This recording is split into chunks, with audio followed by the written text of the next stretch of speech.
नमस्कार दोस्तों, मैं राजपति अपने मिन्सी लोगी चैनल पर आप सभी का स्वागत करती हूं। तो मैं एक बेटी विवाह गीत लेकर आई हूं। कैसा लगेगा कमेंट में ज़रूर बताइएगा दोस्तों, और ज़्यादा से ज़्यादा लाइक और सब्सक्राइब करें गाना अच्छा लगे तो।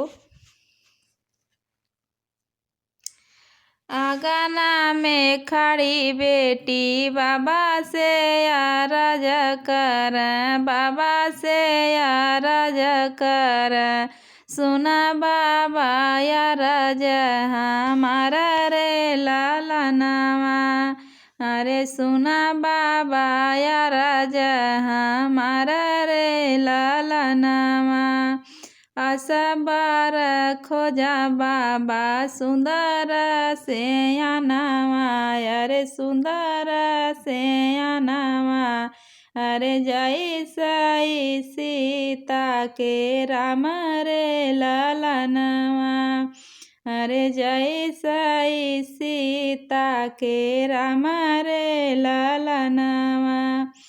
अखिया तरह पापा अमवा के फकिया।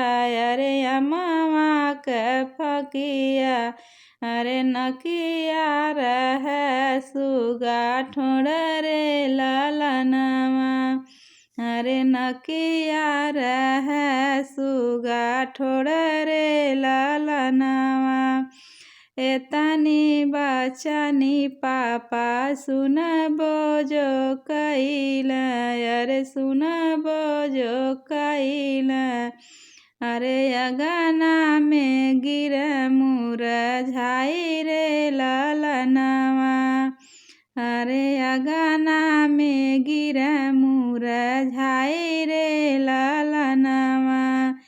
अरे तोरा बारा ना खो जाई मोरी बेटी, खो जाई मोरी बेटी। अरे तोरा बार खोजिया तो हर चाचा रे लालनवा। अरे तोरा बार खोजिया तो हर चाचा रे लालनवा।